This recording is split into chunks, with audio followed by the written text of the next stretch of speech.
इस समय की सबसे बड़ी ब्रेकिंग न्यूज। जी बंगाल विधानसभा चुनाव से पहले बंगाली सीएम ममता बनर्जी आज अंतरिम बजट पेश कर रही थी। इसी बीच राज्य की सियासत में ये पहला मौका है जब ममता बनर्जी खुद बजट पेश करने पहुंची हैं, ताकि वह वहां पर वोट लेकर लोगों से बंगाल में फिर से सीएम बन सके। हालांकि ममता बनर्जी ने जैसे ही बजट पेश करने के लिए सदन में बोलना शुरू किया, विपक्षी दल यानी कि बीजेपी वाले हंगामा करने लगे।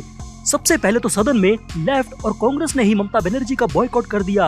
उसके बाद बीजेपी के विधायकों ने जय श्री राम के नारे लगाते हुए सदन से वॉकआउट कर दिया। सदन में जय श्री राम के नारे बीजेपी से सुनकर ममता बनर्जी फिर से सदन में बुरी तरीके से भड़क गई। इसी बात पर बोलिए जय श्री राम। चलिए बात करते हैं अगली बड़ी खबर की। जी इस समय की सबसे बड़ी ब्रेकिंग न्यूज। संसद के बजट सत्र में विपक्षी कृषि कानून को लेकर आक्रामक है मोदी सरकार पर। संसद में गतिरोध के बीच अब प्रधानमंत्री नरेंद्र मोदी जी ने कमान संभाली है। पीएम मोदी अपनी सरकार के वरिष्ठ मंत्रियों के साथ अभी किसानों के भारत में चक्का जाम को लेकर हाई लेवल की मीटिंग कर रहे हैं। पीएम मोदी ये बैठक संसद भवन में कर रहे हैं। इस बैठक में गृह मंत्री अमित शाह भी मौजूद हैं। गृह मंत्री अमित शाह के अलावा सूचना एवं प्रसारण मंत्री प्रकाश जावड़ेकर और संसदीय कार्य मंत्री प्रहलाद जोशी के साथ पीयूष गोयल भी मौजूद हैं। आपको बता दें कि प्रधानमंत्री मोदी जी की इस बैठक का मुख्य एजेंडा ये है कि कैसे किसानों के आंदोलन को खत्म किया जाए और लोकसभा में जारी गतिरोध को किस तरह से तोड़ा जाए। प्रधानमंत्री मोदी जी अमित शाह और अन्य मंत्रियों के साथ बैठक में इस रणनीति पर मंथन कर रहे हैं कि किस तरह से गतिरोध को खत्म किया जाए, जिससे लोकसभा में चर्चा भी शुरू हो जाए और किसान आंदोलन भी खत्म हो जाए। गौरतलब है कि कृषि कानूनों के खिलाफ विपक्ष और कांग्रेस एकजुट है। मीडिया रिपोर्ट्स के मुताबिक भारतीय किसान यूनियन के राष्ट्रीय प्रवक्ता राकेश टिकैत ने आज चक्का जाम पर अपने समर्थकों से अपील की है। अपील में राकेश टिकैत ने यह बोला है कि जो लोग यानी कि किसान प्रदर्शन स्थल पर नहीं आ सकते हैं, वे जहां पर भी भारत में हो वहां पर रहकर सड़कों पर चक्का जाम करें, यानी कि सड़कें जाम करें। किसानों के चक्का जाम को लेकर दिल्ली पुलिस कमिश्नर के साथ बैठक जारी है। आपको बता दें कि पुलिस अपनी तरफ से हर आपात स्थिति से निपटने की कोशिश कर रही है कि कहीं 26 जनवरी की तरह आज भी किसानों के चक्का जाम में कोई हिंसा ना हो जाए। दिल्ली के टिकरी बॉर्डर पर काफी ज्यादा तादाद में दिल्ली पुलिस और पैरामिलिट्री फोर्सेस के जवानों को मोदी सरकार ने और अमित शाह जी ने लगवा दिया है। 26 जनवरी को देश की राजधानी दिल्ली में हुई हिंसा को देखते हुए पुलिस ने एहतियातन यहां पर आसपास बैरिकेडिंग की हुई है, जिस पर कटीली तारें बांधी गई हैं, जिससे कि कोई भी प्रदर्शनकारी किसी भी तरह से दिल्ली में एंट्री ना कर सके।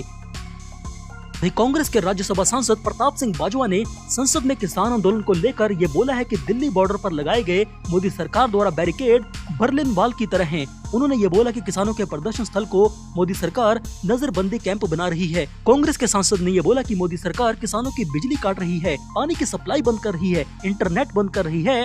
उन्होंने ये भी बोला कि किसानों के साथ मोदी सरकार जो भी कर रही है, ऐसी चीजें मुस्लिम देश अफगानिस्तान में देखी गई। ये चीजें इराक में सद्दाम हुसैन और लीबिया में जनरल गद्दाफी ने किया था, ठीक वैसा ही ये मोदी कर रहा है। इसके साथ ही पुलिस ने सड़क पर सीमेंट डालकर उस पर नुकीले कीले ठुकवा दी हैं, जिससे कि अगर कोई ट्रैक्टर या फिर कोई और वाहन लेकर दिल्ली में आकर चक्का जाम करने की किसान कोशिश करे तो उसका टायर पंचर हो जाए। वहीं कृषि मंत्री नरेंद्र सिंह तोमर ने 3 कृषि कानूनों का बचाव करते हुए ये बोला कि किसानों के जीवन में ये क्रांतिकारी परिवर्तन लाने वाले और उनकी आय बढ़ाने वाले कानून हैं। उन्होंने ये भी बोला कि केंद्र की मोदी सरकार द्वारा इन कानूनों में किसी भी संशोधन के लिए तैयार होने का ये मतलब कतई नहीं निकाला जाना चाहिए कांग्रेस द्वारा कि इन कानूनों में कोई खामी है।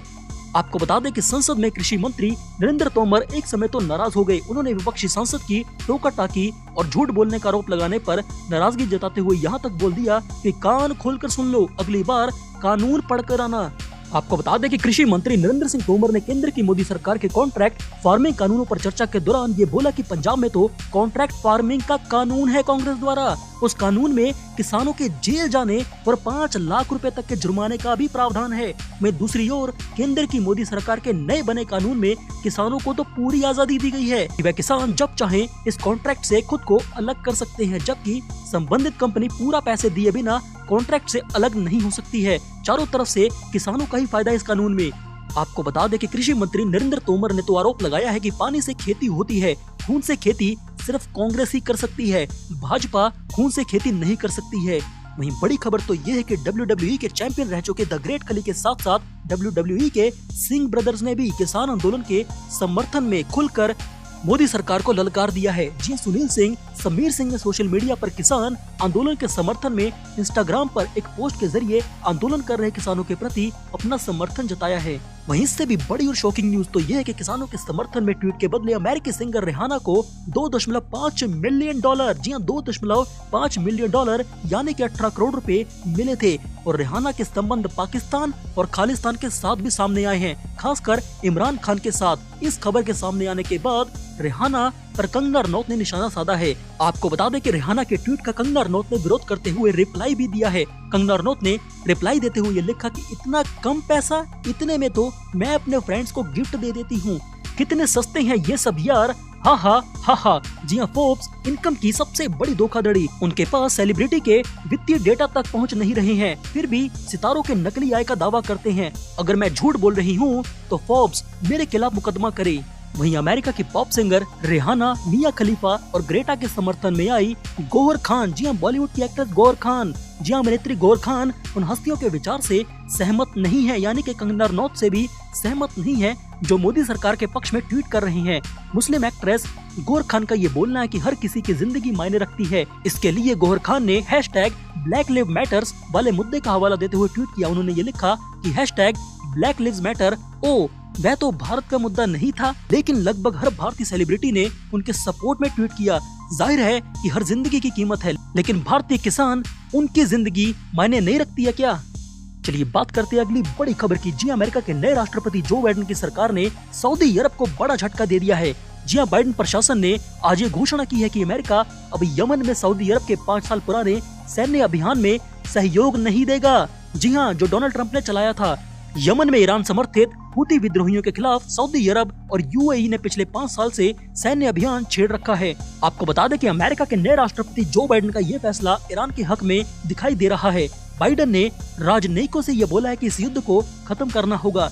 यमन में युद्ध की वजह से एक मानवीय संकट है और रणनीतिक त्रासदी का जन्म हुआ है। वहीं अमेरिका के राष्ट्रपति जो बाइडेन ने ये बोला है कि वह दिन बीत गए हैं जब उनका देश अमेरिका रूस की आक्रामक कार्रवाई के सामने झुकता था। आपको बता दें कि अमेरिका के नए राष्ट्रपति बाइडेन ने इसके साथ ही रूस को चेतावनी देते हुए ये बोला कि उनका प्रशासन मॉस्को को जवाब देने में भी जरा भी संकोच नहीं करेगा, यानी कि रूस को जवाब देगा। आपको बता दें कि जिस तरह से जो बाइडेन के हाव भाव दिखाई दे रहे हैं, उससे ये प्रतीत होता है कि ये बाइडेन किसी दिन भारत के कश्मीर में भी अपनी टांग अड़ाकर भारत को नाराज कर सकते हैं और पाकिस्तान का साथ दे सकते हैं। वहीं पाकिस्तान के प्रधानमंत्री इमरान खान अपनी आदत से मजबूर हो चुके हैं। जी हाँ, वैश्विक मंचों पर कश्मीर का मुद्दा उठाकर अपनी किरकिरी कराने के बाद भी वे बाज नहीं आ रही हैं, क्योंकि उन्हें पता है कि अब अमेरिका में डोनाल्ड ट्रंप की जगह जो बाइडेन आ चुके हैं। अब एक बार फिर से उन्होंने कश्मीर का राग अलापा है। जी पाकिस्तान के प्रधानमंत्री ने ये ट्वीट करके बोला है कि भारत ने पिछले 7 दशकों में कश्मीर के मुसलमानों की आवाज को दबाया, लेकिन पाकिस्तान हमेशा से भारत के कश्मीर के मुसलमानों का साथ देगा। इमरान खान ने जम्मू कश्मीर को लेकर लगातार ट्वीट किए हैं। उन्होंने ये बोला कि पाकिस्तान संयुक्त राष्ट्र के नियमों के तहत जम्मू कश्मीर के मसले का हल चाहता है। प्रधानमंत्री इमरान खान ने ये बोला कि भारत के कश्मीर की नई मुसलमान पीढ़ी अपनी लड़ाई भारत में लड़ रही है और पाकिस्तान उनके साथ है, लेकिन भारत ने पाकिस्तान को मुंह तोड़ जवाब दिया है। कश्मीर हमारा था, हमारा है और रहेगा, और पीओके भी हमारा होगा एक दिन। जब तक आतंकवादी देश पाकिस्तान भारत में अपने आतंकवादी भेजना बंद नहीं करेगा, तब तक आतंकी पाकिस्तान से कोई भी बात भारत नहीं करेगा।